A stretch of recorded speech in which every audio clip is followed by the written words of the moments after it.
Patient கிட்ட தெரியுமா எனக்கு உங்களுக்கு ரேடியேஷன் சொன்னா தான் நான் உங்களுக்கு ட்ரீட்மெண்ட்டே ஆரம்பிப்பேன்னு சொல்லிலாம் உங்களுக்கு இருக்கேன் நான். கரண்ட் கொடுக்க போறேன்னு சொன்னீங்கன்னா ட்ரீட்மெண்ட்டே ஆரம்பிக்க மாட்டேன்னு சொல்லியிருக்கேன். ஸோ என்ன விஷயம் அப்படின்னா, it is not like current is a Tamil word. கரண்ட்டுங்கிறது இங்கிலீஷ் வேர்டு தான். ரேடியேஷன்ங்கிறது இங்கிலீஷ் வேர்டு தான். பட் சம்ஹவ் இந்த ரேடியேஷன்ற வேர்டு ரொம்ப ரெகுலராக நம்ம யூஸ் பண்ணுறது இல்லைன்றதுனால they are use to the word. அங்கே போய் ரேடியேஷன் கொடுத்துட்டு வந்தாங்க அப்படின்னா கரண்ட் கொடுத்தாங்க அப்படின்றத திரும்ப திரும்ப சொல்லிக்கிறாங்க. அது கொடுத்த பேஷண்ட்டும் சொல்லுவாங்க. அது அதில் வருத்தம்.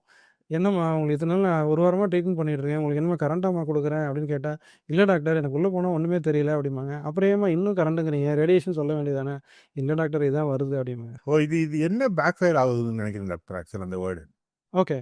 ஸோ பேக் ஃபயர் என்ன பிரச்சனை வரும்னா, somebody who is already afraid of treatment அவங்க கரண்ட்டுன்னா அவங்க ஷாக் அடிக்கும் போல.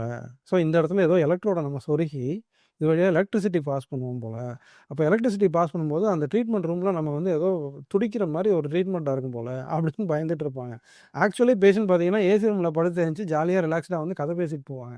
இது புரியாது. வெளியில இருக்கிற பேஷண்ட் புது பேஷண்ட்டுக்கு இந்த கரண்ட்டுங்கிற வார்த்தை நெறைய கன்ஃப்யூஷன்ஸ கிரியேட் பண்ணும். நெறைய பயத்த கிரியேட் பண்ணும். ஸோ அது பேஷண்ட்டுக்குள்ள ட்ரீட்மெண்ட்ட டிலே பண்ணும். இந்த மிஸ்கம்யூனிகேஷன். ஸோ அதத்தான் நம்ம இத அவாய்ட் பண்றதுன்றதுக்காக இந்த டெர்ம் நம்ம யூஸ் பண்ண வேணாம்னு நம்ம சொல்றது.